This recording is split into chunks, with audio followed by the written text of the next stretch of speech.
Bonjour à tous, bonjour à ceux qui sont avec nous en présentiel, en direct depuis l'agence EPOCA, qui sont nombreux devant moi. Je vous remercie d'être avec nous ce matin.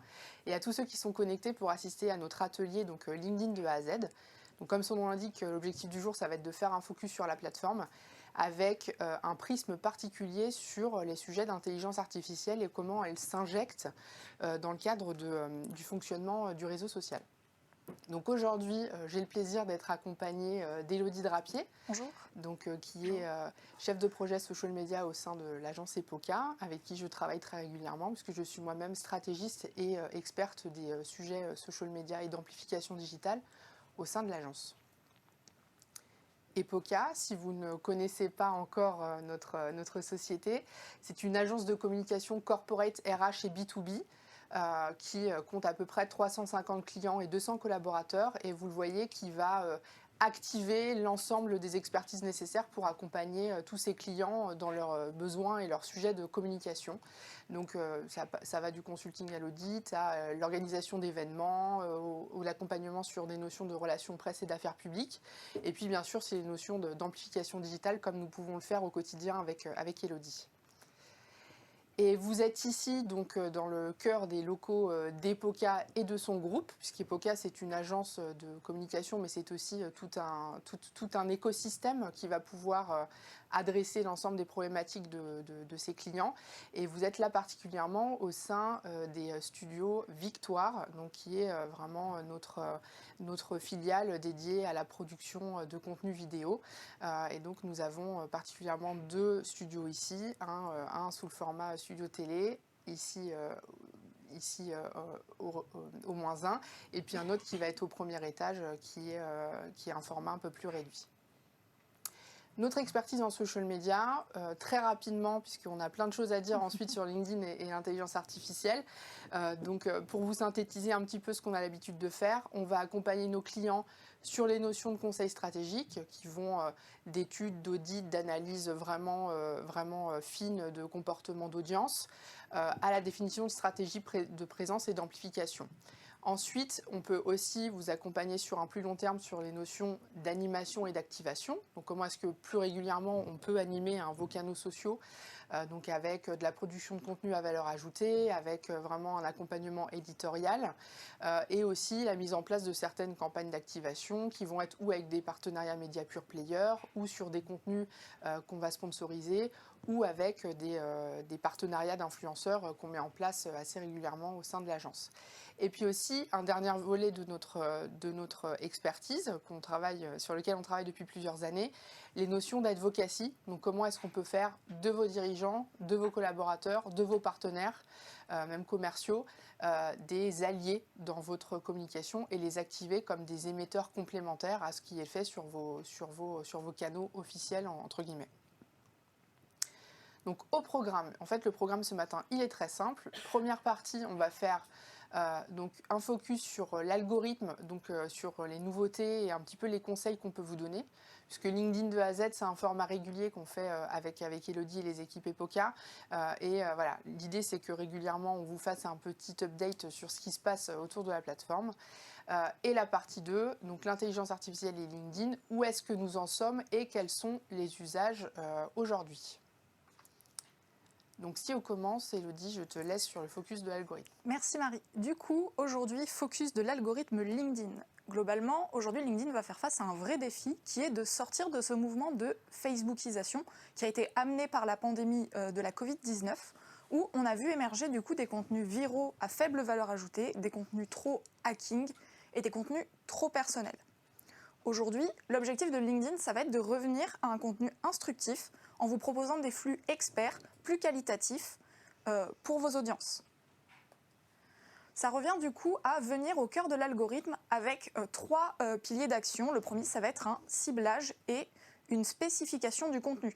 On va aujourd'hui, avec LinkedIn, avoir cette recherche d'expertise aiguisée en s'adressant à des segments d'audience précis et en leur partageant du contenu ultra qualifié. On a aussi évidemment l'expertise légitime. Ça signifie que la thématique de prise de parole les thématiques sur lesquelles vous prenez la parole doivent être en adéquation avec votre parcours et votre profil. Par exemple, Marie et moi, on a une expertise en communication et social media. Donc si demain on prend la parole sur par exemple les enjeux du smart building ou par exemple de la décarbonation, c'est des enjeux qui nous concernent moins, sur lesquels nous sommes moins pertinentes. Et prendre la parole sur des enjeux comme ceci va abaisser notre visibilité et notre crédibilité aux yeux de l'algorithme. Enfin, LinkedIn investit beaucoup sur les conversations utiles. LinkedIn fait de son mieux pour que les publications durent dans le temps et soient animées par des conversations. Aujourd'hui, le commentaire va être l'engagement le plus important pour les yeux de l'algorithme LinkedIn. Dans les changements remarqués, donc comme je l'ai expliqué un peu avant, la durée du post s'accroît. Aujourd'hui, c'est très fréquent sur LinkedIn de voir des contenus qui vont remonter dans notre feed qui datent parfois de 1 ou 2 semaines. Ça vient du fait que l'algorithme cherche à faire durer les contenus pertinents le plus possible dans le temps. On a également plus de contenu donc, de notre premier cercle sur le fil. Donc le premier cercle, ce sont les personnes avec lesquelles vous êtes directement en relation. Et enfin, les contenus selfies tels que vous pouvez le voir à l'écran sont moins en moins mis en avant. Ils ne sont pas à bannir parce qu'ils peuvent être pertinents, par exemple, lorsque vous couvrez un événement avec une équipe ou que vous participez à un atelier, comme c'est le cas sur le post en exemple, mais il ne faut pas les systématiser. En fait, LinkedIn s'est aperçu qu'il y avait trop souvent un peu des petits malins qui essayaient de hacker son algorithme en mettant en place des techniques qui permettaient de remonter de façon quasiment automatique. Ça a été le cas des selfies où, au bout d'un moment, tout le monde s'est mis à faire des selfies. Le feed LinkedIn était inondé en fait de ce genre de contenu. Et donc l'idée, c'est de se dire que on ne va pas les exclure, comme le dit Elodie, mais il faut le faire quand c'est vraiment pertinent et il faut le faire aussi de façon un peu plus variée avec des contenus différents qu'on va partager avec la communauté. On verra moins du coup sur la plateforme le trop personal branding. Donc là, vous avez un exemple en fait, d'une personne qui a subi une opération et qui se vante du coup de ne pas prendre d'arrêt de travail parce qu'elle adore son travail, etc. Et que comme elle adore ce qu'elle fait, elle n'a pas besoin et elle n'a pas l'impression de travailler un seul jour de sa vie. Donc ça a moins sa place sur LinkedIn et on le verra de moins en moins. Également aussi ce qu'on appelle le développement personnel qui est capillotracté. Donc avec en fait parfois des passages. Donc là, l'exemple que vous avez, c'est une personne qui marchait pieds nus donc en pleine rue. Et donc ça donne lieu à des dérives qui n'ont pas forcément leur place sur LinkedIn. Et enfin, donc comme je l'ai dit un peu plus tôt, les postes d'expertise infondés, donc ça veut dire le fait de se positionner comme un expert sur un sujet qui n'est absolument pas relié à notre expertise, va du coup baisser notre visibilité et LinkedIn cherche à faire disparaître ce type de contenu. Après, si je puis me permettre, parfois il y a des personnes qui ont besoin de changer de ligne éditoriale ou qui ont besoin de porter de nouveaux sujets. Ce qu'on dit avec Elodie, c'est qu'en fait, c'est pas quelque chose qui va être, qui va ne pas marcher dans l'absolu. C'est juste qu'il va y avoir un moment où il va falloir entraîner l'algorithme à vous référencer sur ces nouveaux sujets, sur ces nouveaux thèmes, pour que vous puissiez ensuite être reconnu comme légitime et qui vous pousse en visibilité. Donc voilà, si vous souhaitez mettre en avant des nouveaux sujets sur lesquels vous n'avez pas forcément d'antériorité, ça va prendre un petit peu de temps d'entraîner l'algorithme et de vous faire remonter sur le sujet. Exactement.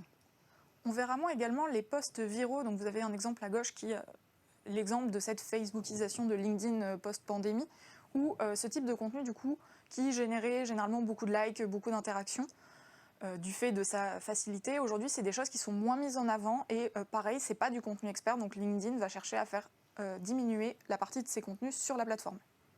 Et enfin, les contenus un petit peu pavés dans la mare, où on a juste le partage d'un lien. Donc là, par exemple, sur l'exemple, c'est un coup de gueule qui était fait par la personne. C'était le partage d'un coup de gueule qui était fait donc, par une personne sur LinkedIn. Et en fait, ce contenu n'a pas de texte, donc on ne sait pas trop, c'est juste un repartage d'un lien. Donc on sait que LinkedIn n'est pas très fan, de moins en moins en tout cas, des contenus qui emmènent les utilisateurs hors du site, parce qu'ils cherchent à garder du coup ces audiences le plus longtemps possible sur LinkedIn. Et du coup, ce type de contenu est vraiment de moins en moins mis en avant. Et il faut savoir que si vous avez tendance à faire ce genre de contenu régulièrement, vous pouvez être placé donc dans les comptes spam, c'est-à-dire que votre visibilité est nulle et qu'en cas de récidive trop importante, LinkedIn peut carrément aller jusqu'à la suppression de votre compte. Un autre phénomène qu'on observe également dans l'algorithme, c'est la baisse de la visibilité pour les entreprises. Donc pendant longtemps, on avait quand même une visibilité jusqu'à entre 5 et 10% de votre audience organique qui pouvait voir votre contenu. Et depuis décembre 2023, on observe qu'on a vraiment une baisse de ce contenu. Et aujourd'hui, en moyenne, on est autour de 2%. Donc par exemple, si vous avez une audience de 60 000 personnes, 2% de cette audience, ça va faire 1200 personnes. Donc c'est vraiment quelque chose d'assez faible. Et pour contrer du coup cette baisse, il faut activer donc à la fois vos collaborateurs et vos experts. Ça passe par une activation à 3 niveaux. Donc la première, ça va être vos profils stratégiques de l'entreprise, donc vos dirigeants, votre codir, etc. Dans un deuxième temps, on active également les métiers experts, les experts métiers et fonctionnels. Donc ça va être vos collaborateurs qui ont une expertise spécifique très développée. Et enfin, un troisième niveau, ça va être vos collaborateurs au sens global. Donc vous avez différents exemples de contenus. Et ça va vous permettre en fait d'émerger en tant que marque, en plus des contenus que vous pouvez faire sur votre page traditionnelle. Puis vous l'aurez compris, LinkedIn, comme l'a dit Elodie tout à l'heure, va favoriser les profils qui sont plus experts et donc marqués sur des sujets pointus. Et donc ça va être le cas de ces experts métiers que vous avez potentiellement au sein de vos équipes. Et donc ils vont contribuer à nourrir un petit peu de façon vertueuse les logiques de visibilité de votre entreprise, même si ce n'est pas en prenant la parole directement sur les canaux de la marque, mais sur auprès de leur propre communauté. On a également donc toujours cet intérêt de varier son écosystème de contenu pour satisfaire l'algorithme, montrer qu'on anime une page qui est réactive, qui est variée et qui ne répète pas un modèle de contenu de façon permanente. On observe que la visibilité est boostée du coup pour les contenus de type sondage, les PDF posts, donc les contenus où vous allez partager un document PDF en visuel, les vidéos et également les contenus photos, albums photos. On observe également des performances qui sont en progression pour le contenu texte uniquement. Donc pendant des années, c'était un contenu qui n'était pas recommandé parce qu'il avait une visibilité moindre, mais avec les derniers changements, on observe que c'est un contenu qui revient de plus en plus et qui trouve son public de façon pertinente. Vous avez un exemple juste ici où en fait on a eu un contenu texte donc de Dassault Systèmes et en fait ce contenu a généré énormément de commentaires et grâce à cet engagement fertilisé, LinkedIn a vraiment mis ce post en avant pendant longtemps et c'est un contenu qui a très bien performé. Donc les avantages d'avoir un engagement, pour avoir du coup cet engagement fertilisé, vous allez encourager vos commentaires riches. Donc ça veut dire qu'un commentaire riche, c'est au minimum 12 mots. Et LinkedIn va vraiment donner une plus-value aux commentaires de ce type. Également, en tant que page, si vous répondez rapidement à vos commentaires, souvent sur un délai de 12 heures, ça va également être valorisé. Et aussi, le fait de partager du nouveau contenu en commentaire, c'est quelque chose qui fonctionne bien. Ça veut dire que si, par exemple, vous avez un sujet qui est abordé dans votre post principal, donner d'autres détails sur ce sujet dans les commentaires, c'est quelque chose qui est valorisé par la plateforme. Et sur les commentaires, un petit complément d'information. J'ai remarqué récemment que parfois sur mon profil émergeait la possibilité d'amorce de commentaires en dessous de publication. Donc typiquement, si je vais sur une publication Epoca, on m'encourage à commenter et on me met une amorce finalement de discussion. Donc ça commence par « à mon avis » ou « je pense que ». Et donc ça, on voit bien que LinkedIn encourage en tout cas son audience à développer cette notion un petit peu d'engagement en commentaire et cette notion conversationnelle. Exactement. Il y a également l'enjeu de créer donc, des temps forts d'amplification en activant à la fois le owned. Donc le owned, ce sont vos propres réseaux en tant que marque. Le earned, donc le earned, c'est les réseaux de vos partenaires, donc par exemple vos dirigeants, vos collaborateurs. Et enfin le pay, donc le pay média, les sponsorisations sur LinkedIn. Et en fait, créer des temps forts d'amplification en activant ces 3 piliers, ça va permettre à des événements spécifiques, donc là on a par exemple le cas des États de la France pour notre client ABB, ça va vous permettre d'émerger pendant une période et du coup de vous positionner en fonction de vos expertises, donc sur des événements qui vous sont forts individuellement.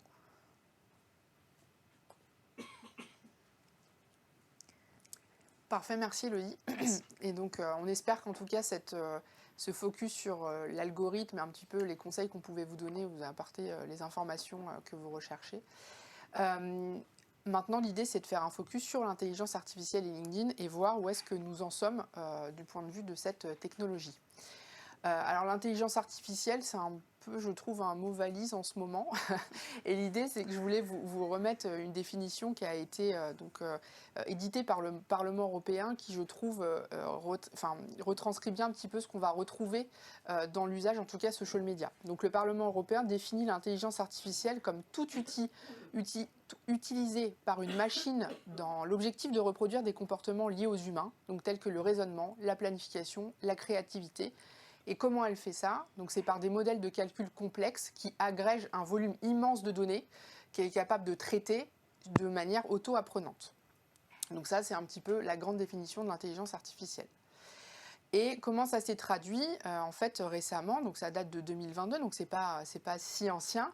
Donc on a eu, vous le savez, le boom de ce qu'on appelle l'intelligence artificielle générative, donc qui nous permet de créer du contenu, et notamment autour des LMM, ce qu'on appelle les larges modèles de langage, donc qui sont notamment ChatGPT, Gemini, qui est la nouvelle, qui est Bard revue par Google, ou ce qui est développé aussi par la société Mistral, qui est en France et qui a développé également son modèle avec le chat, qui est sorti très récemment.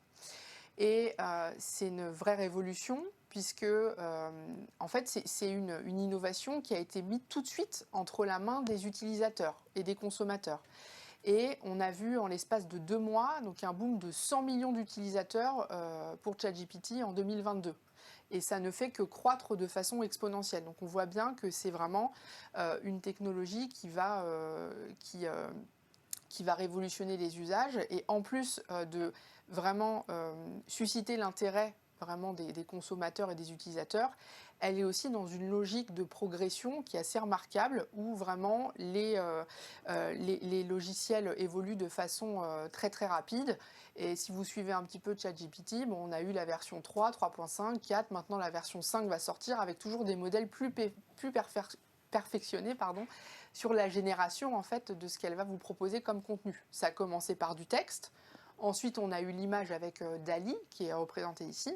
Et je ne sais pas si vous avez suivi, mais très récemment, la société de ChatGPT a annoncé l'émergence de Sora, qui va vous permettre de créer du contenu vidéo en fait, à partir d'un prompt que vous aurez rédigé. Donc on est vraiment sur des usages qui se perfectionnent et qui explosent. Pour LinkedIn, donc comment est-ce que LinkedIn perçoit cette intelligence artificielle? Pour elle, c'est un outil pour prospérer dans le monde du travail. Donc l'idée, c'est qu'elle l'utilise de façon efficiente pour améliorer l'expérience sur la plateforme. Et c'est un profil vraiment stratégique au sein de l'entreprise qui portait cette notion.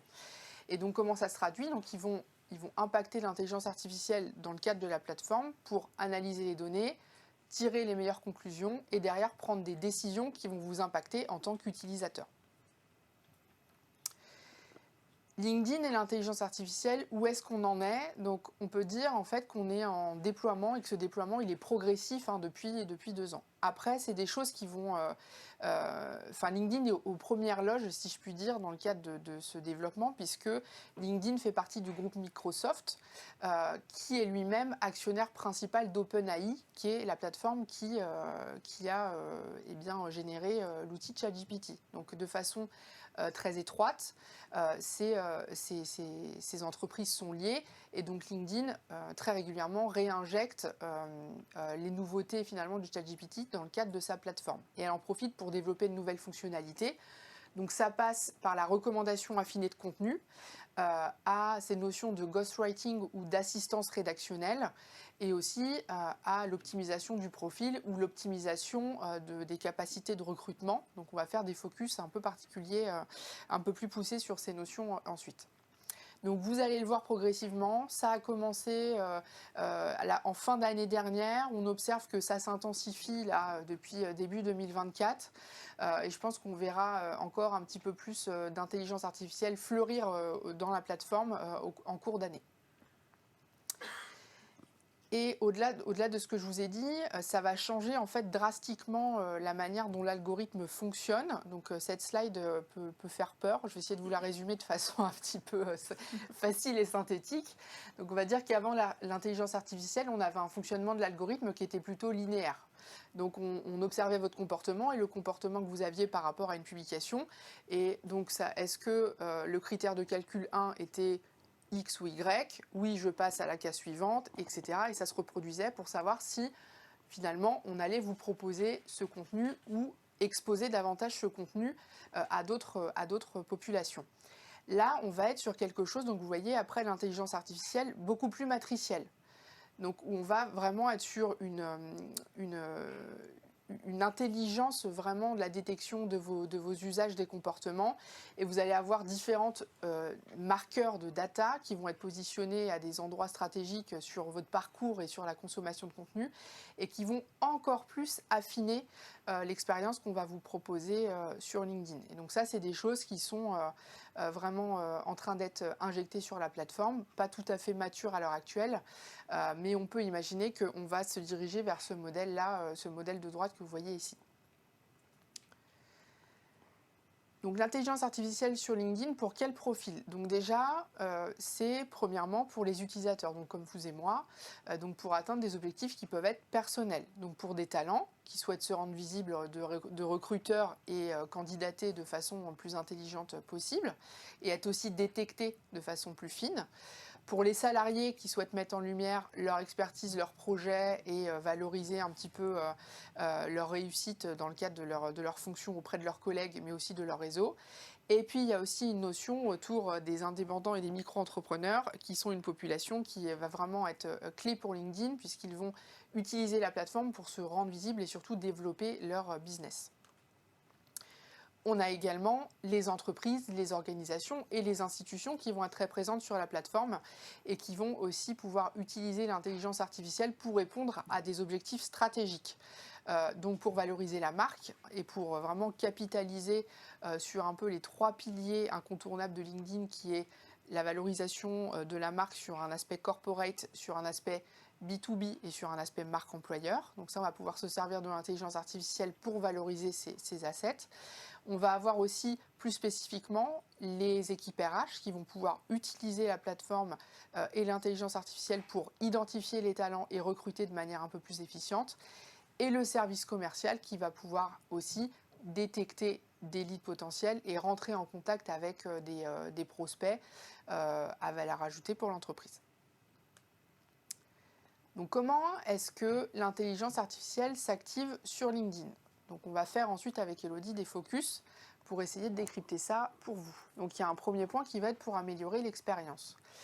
Comme je vous l'ai dit tout à l'heure, il va y avoir vraiment une analyse des comportements pour vous proposer une personnalisation du contenu et une personnalisation de votre expérience, ce qui va faire que vous allez vraiment avoir un fil d'actualité qui va correspondre à vos attentes et surtout qui va correspondre à vos comportements. Donc LinkedIn va vous pousser davantage le contenu avec lequel vous avez tendance à vous engager, ou le contenu qui va être poussé par votre premier cercle, ou aussi même le contenu qui va être produit par les personnes avec qui vous interagissez en privé. Tout ça, c'est des choses qui vont être vraiment affinées et fluidifiées sur la plateforme grâce à l'intelligence artificielle.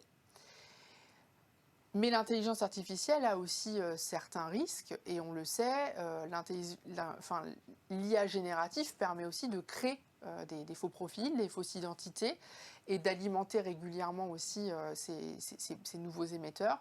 Et donc LinkedIn a une notion qui va être de sécuriser de sécuriser l'expérience et vraiment d'être sur des notions de vérification par rapport à l'existence de ces profils fake.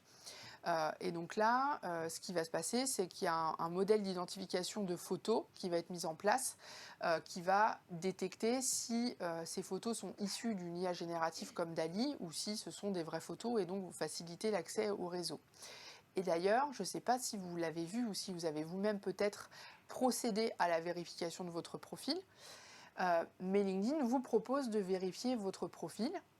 Et donc vous cochez la case, vous devez rentrer une pièce d'identité, donc on est vraiment sur quelque chose d'assez officiel, et donc pour derrière permettre vraiment de vous valoriser comme un profil de qualité, un profil qui est fiable pour sa communauté.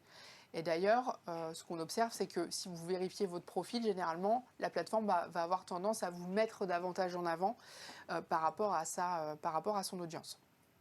Il y a des messages d'alerte aussi qui vont être mis en place, donc pour vous dire, pour vous alerter sur le fait que potentiellement ce compte est à risque ou il y a une détection potentielle du fait que ce soit un compte fake sur lequel on ne peut pas forcément se fonder ou avoir confiance. Et donc ça, c'est des choses qui vont progressivement être amenées à être développées sur la plateforme. Également, on va pouvoir se servir de l'intelligence artificielle pour travailler son personal branding. Donc Elodie va vous en parler. Merci, exactement. On peut utiliser LinkedIn pour différents aspects, notamment pour concevoir un titre accrocheur, donc avoir un titre de profil accrocheur. Ça va être votre proposition de valeur, parce que globalement, c'est la première chose qui va être lue à propos de vous sur LinkedIn. Donc, en utilisant l'IA, elle va analyser vos compétences, vos expériences et vos intérêts pour générer différents titres. D'ailleurs, si vous avez un profil LinkedIn Premium, vous avez directement un onglet qui vous propose d'utiliser l'IA pour optimiser votre profil. L'IA va également vous permettre d'améliorer les sections à propos et compétences, notamment la section à propos, donc qui représente le récit de votre carrière. L'IA va vous aider à concevoir un narratif qui donnera envie au lecteur de lire du coup ce passage. Et l'IA vous proposera également différentes options pour cette rédaction basée sur votre CV, en fonction des expériences que vous avez rentrées donc, sur LinkedIn. Et ChatGPT, enfin, est capable de fournir une liste de compétences qui sont aujourd'hui plébiscitées par les recruteurs, ce qui peut être très utile, notamment lorsque vous êtes en recherche d'emploi ou de nouveaux challenges. Enfin, on peut tout à fait utiliser l'IA générative pour générer des mots-clés, des hashtags que vous pouvez utiliser dans vos contenus et sur votre profil pour remonter donc dans les feeds de recherche et stimuler du coup votre position au vu des moteurs de recherche en augmentant ainsi vos chances d'être vus par des clients potentiels ou des recruteurs, toujours pareil en fonction de vos objectifs. ChatGPT est aussi capable de créer donc un persona fictif pour lui demander de générer des mots-clés pour attirer ce persona. Par exemple, vous allez avoir besoin de recruter un certain type de profil. La plateforme ChatGPT aujourd'hui est capable de vous proposer le persona type de ce profil et du coup les mots-clés qui sont susceptibles de l'attirer. Enfin, pour du coup générer tous ces mots-clés, il faut utiliser ce qu'on appelle des prompts. Donc les prompts, c'est littéralement les consignes que vous allez donner à ChatGPT pour obtenir ce résultat. On peut aussi utiliser du coup l'IA pour écrire des recommandations sur LinkedIn. ChatGPT, il va analyser les profils et vous aider à écrire des lettres de recommandation. Pour cela, il va falloir travailler votre prompt en respectant 5 critères qui sont essentiels: la précision et la concision, la personnalisation et la contextualisation, l'authenticité et des exemples concrets. Du coup, en travaillant sur ces points, ça va vous permettre de créer des prompts et d'écrire des recommandations qui sont très appréciées par LinkedIn. On peut également utiliser l'IA pour écrire et illustrer ses contenus et ses prises de parole. Donc, on peut tout à fait l'utiliser notamment avec des inspirations de brouillons et de publications. Globalement, aujourd'hui, l'IA sur LinkedIn, c'est en train d'être développé, notamment pour vous aider à rédiger vos propres posts, où il va vous falloir proposer des posts jusqu'à 500. Il va falloir rédiger des prompts pour obtenir des posts LinkedIn de 500 caractères. LinkedIn commence à déployer, notamment pour le moment sur le bloc nord-américain, mais ça devrait arriver prochainement en Europe, une fonctionnalité qui vous permet de créer des brouillons de publication à partir de prompts qui ne dépassent pas les 30 mots. Globalement, c'est une fonctionnalité qui va vous permettre de gagner du temps lorsque vous allez créer vos contenus. Cependant, il faut bien garder à l'esprit que l'IA va vous donner une base de travail qu'il vous faudra retravailler et que cette base de travail ne peut pas vraiment être utilisée seule et en tant que telle. Et peut-être, pour que ce soit un tout petit peu plus explicite, typiquement un brouillon de publication généré par un prompt, moi je vais pouvoir dire s'il te plaît, s'il te plaît, on n'est pas obligé de le dire, oui. Mais est-ce que rédige-moi un exemple de publication qui fait un focus sur les dernières tendances social media et qui va particulièrement insister sur l'intelligence artificielle dans le cadre de LinkedIn. Ça, c'est un prompt. Et à partir de ces données-là, donc l'intelligence artificielle qui va bientôt être mise en place sur la plateforme va me permettre de rédiger ce brouillon-là. Et à partir de ce brouillon, moi, je pourrais derrière rechallenger, modifier et affiner sans doute le contenu qui me sera proposé. C'est une fonctionnalité qui est très intéressante, notamment lorsqu'on a l'habitude d'écrire sur certains sujets. On va instinctivement, du coup, avoir potentiellement souvent le même angle d'approche Et en utilisant cette fonctionnalité, ça vous permet du coup de raconter toujours sur un sujet, mais de découvrir d'autres angles auxquels vous n'aurez pas forcément pensé parce qu'on a tous et toutes nos habitudes de rédaction. On peut également utiliser l'IA donc pour contribuer aux articles collaboratifs.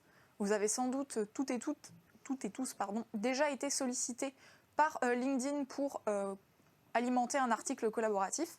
Donc ces articles sont également alimentés avec l'intelligence artificielle et l'équipe éditoriale de LinkedIn. Gratuitement, ça va créer des articles qui vont être enrichis d'idées grâce à l'intelligence collective et à la fois, ça va permettre de nourrir l'IA, puisque les données que vous allez rentrer pour alimenter ces articles vont servir de base pour le développement de l'IA sur LinkedIn. Et en contribuant à ces articles à minima 3 fois par semaine, ça va vous permettre d'accéder à des badges de Community Top Voice, donc qui vont également vous permettre de booster la visibilité de vos contenus sur vos profils. C'est un petit peu un challenge, parce que je trouve que le volume est assez important pour accéder à ce badge. Il faut donc effectivement 3 contributions par semaine et le faire toutes les semaines. Donc si vous voulez vous rendre visible, je vous invite à le faire. Mais en tout cas, tester la fonctionnalité, c'est quand même intéressant de voir ce que ça donne. On peut donc également créer des images, donc avec DALL-E que Marie a présenté en avant. Aujourd'hui, l'IA elle est capable de créer des images de synthèse pour générer du coup donc, ces images à partir de prompts, de requêtes textuelles, de faire des modifications ciblées et réalistes d'images qui existent potentiellement déjà, ou de décliner des images à partir de l'original. Ce qui veut dire que par exemple, vous pouvez générer une première image et ensuite vous allez dire à l'IA je veux cette image mais en noir et blanc, et elle va être capable de l'adapter pour coller à ce que vous lui demandez.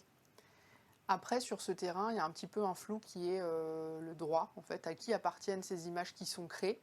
Et à vrai dire, on ne sait pas encore vous répondre, parce qu'il n'y a pas eu encore de législation sur ce point-là, puisque l'intelligence artificielle, pour créer des images, elle prend des sources de différentes images existantes. Et donc, on pourrait penser qu'effectivement, il y a une affiliation en termes de droit sur ces visuels-là. Donc, on vous invite à le tester. Pour l'instant, il n'y a pas eu forcément de grands cas où où un visuel créé par l'intelligence artificielle, en tout cas, a été exclu pour des notions de droit. Mais c'est à avoir en tête. Et c'est vrai que pour l'instant, c'est quand même plutôt flou, en tout cas sur cet usage. Il y a vraiment un peu ce moment où la technologie avançait plus vite que la législation. Donc, comme l'a dit Marie, on a vraiment ce flou. Mais par exemple, si vous allez utiliser l'intelligence artificielle pour vos images, vous avez l'obligation donc, de mentionner, soit directement sur l'image, soit dans le contenu qui accompagne le post, que vous avez créé cette image grâce à l'intelligence artificielle. On peut penser que c'est quelque chose qui va être étendu, mais effectivement, comme on a toujours un peu ce moment de vide juridique pour l'instant et qu'il n'y a aucune loi, aucune règle qui a été adoptée, il faut rester prudent dans cet usage. Donc c'est très intéressant d'utiliser l'outil, de voir un peu ce qu'il propose, mais il faut quand même rester prudent sur l'usage qu'on en fait aujourd'hui. On peut également utiliser du coup l'IA pour recruter et être recruté. Donc ça fait écho à ce que j'ai dit un petit peu avant, où aujourd'hui, avec l'outil Recruteur 2024, l'expérience de recrutement va désormais exploiter l'IA et les connaissances de LinkedIn. Du coup, ça va suggérer aux recruteurs un vivier de talents qualifiés générés par l'IA, donc en façon dynamique, pour du coup accélérer les recrutements en utilisant cette plateforme. Ça va également simplifier les prises de contact avec les candidats. Tout à fait. Et donc ça, Recruteur 2024, c'est quelque chose qui a été mis en place par LinkedIn, donc comme son nom l'indique, à la fin de l'année 2023 pour cette année. Et ils annoncent en fait différentes vagues. Une vague 1 où il va y avoir une injection d'intelligence artificielle déjà sur certaines fonctionnalités, et une vague 2 qui normalement aurait lieu en avril, qui va également ouvrir à d'autres potentiels cette intelligence artificielle. Et donc ça, c'est un petit peu une capture que j'ai fait de LinkedIn qui vous montre ici, un petit peu toutes les fonctionnalités qui vont être développées. Donc vous allez avoir des projets assistés par l'IA sur des recherches conversationnelles. Donc comment est-ce qu'on va pouvoir détecter des candidats vraiment les plus pertinents par finalement leur interaction avec la plateforme et sur des contenus. Il va y avoir cette notion de message assisté qu'évoquait Elodie, qui vont faciliter vraiment toutes les mises en contact, des actions recommandées, ou également la proposition de profils de candidats similaires. Donc des choses qui sont potentiellement déjà en place sur la plateforme si vous avez activé la partie recruteur, mais qui vont être affinées avec l'intelligence artificielle.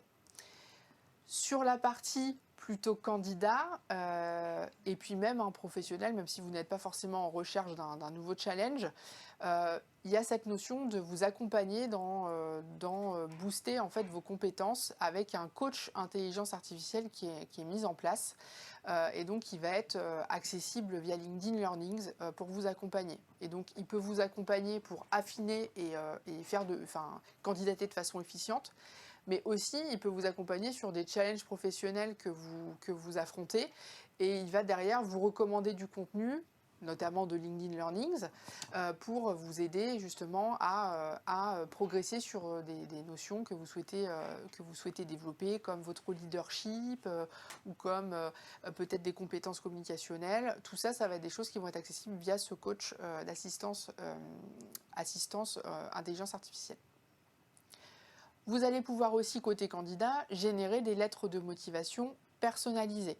Donc ça également, c'est accessible via un profil premium. Et donc, vous pouvez donc laisser l'intelligence artificielle rédiger un message à l'équipe de recrutement en mentionnant les points clés que vous souhaitez aborder dans le cadre de cette lettre de recommandation. Et donc, elle sera, lettre de motivation, pardon, et elle sera ensuite donc envoyée dans les emails de ces recruteurs. Également, LinkedIn et l'intelligence artificielle, ça va être intéressant pour booster son business et surtout pour identifier les enjeux de ses prospects.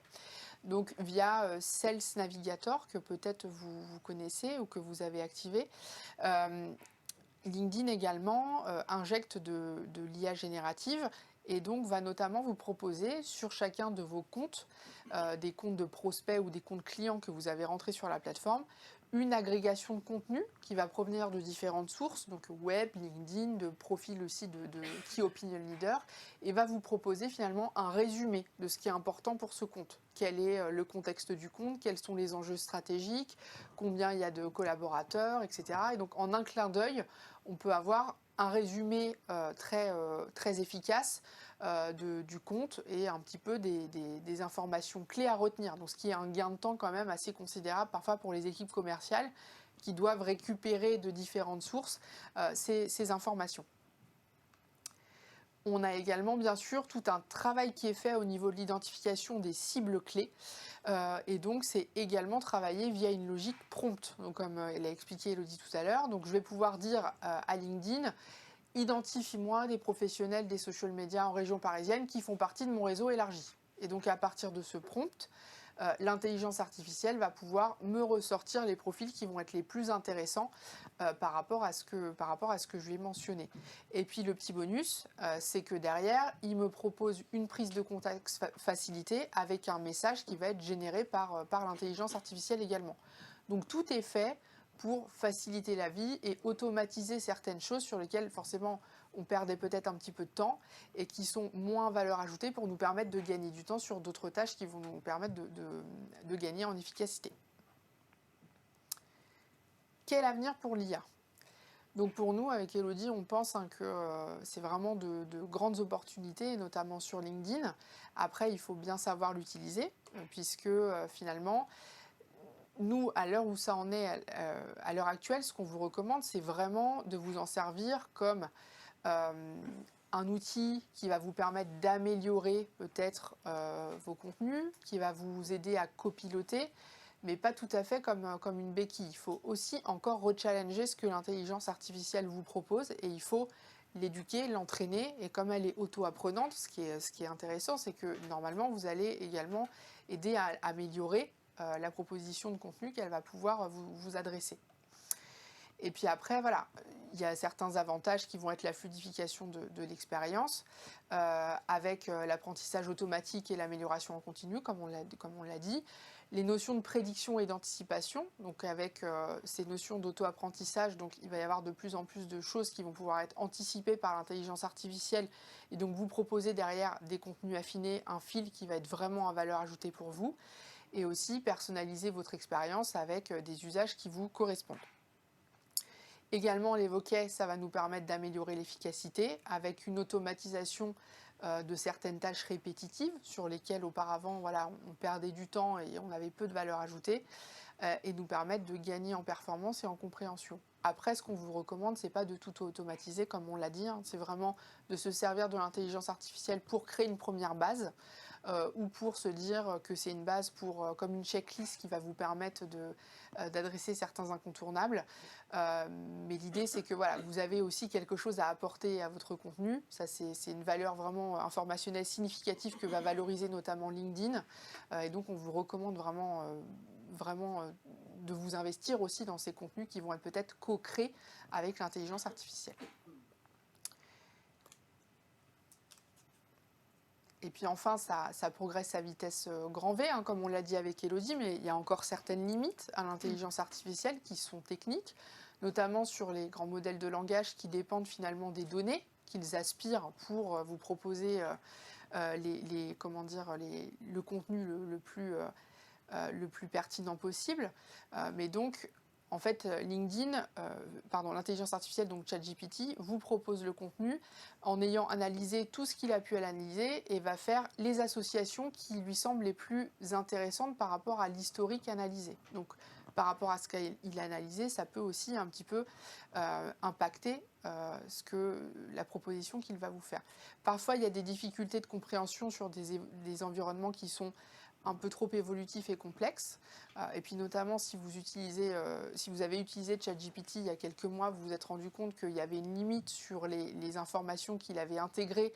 Et donc, en fait, c'est pas un site d'actualité, voilà, c'est un modèle de langage qui va créer du contenu. Et c'est pas forcément Google, en fait, ChatGPT. Donc, il faut bien l'avoir en tête sur la manière dont on peut l'utiliser. Puis après, parfois, il y a une notion de sécurité des systèmes qui va toujours potentiellement émerger. Et aussi la diversité des tonalités des contenus. Donc en tant qu'individu, en tant qu'entreprise, vous avez une patte éditoriale, une patte en termes de tonalité. Et ça, vous pouvez entraîner l'intelligence artificielle, bien sûr, à la travailler. Mais c'est vrai qu'il va y avoir, de prime abord, des difficultés à générer cette granularité en termes de ton et en termes finalement d'édito. Et puis après, il y a des limites qui sont aussi cognitives. Donc la compréhension contextuelle et causale, on l'a dit tout à l'heure, parfois il y a certaines difficultés qui sont encore relevées de l'intelligence artificielle, mais qui sont vraiment, hein, je le mentionne, sur voie d'amélioration et vraiment sur des notions d'apprentissage auto-apprenant en continu. Donc ça, c'est des choses qui sont quand même améliorées. La créativité qui peut être limitée, même si c'est quand même un outil important et de plus en plus important sur lequel on va pouvoir miser. Et puis il y a ces notions de responsabilité et d'éthique. Et on évoquait tout à l'heure avec Elodie ces notions de droit à l'image qui restent pour l'instant encore un petit peu floues sur la plateforme. Donc voilà ce qu'on voulait vous proposer aujourd'hui. On espère que ça a répondu à vos questions et on se tient disponible pour toutes questions que vous avez. Donc pour ceux qui sont à distance, Elodie et moi-même sommes disponibles sur notre LinkedIn pour ne pas vous dépayser. Et puis pour ceux qui sont avec nous, disponibles ensuite au petit déjeuner pour répondre à vos questions. Merci beaucoup. Merci de votre participation.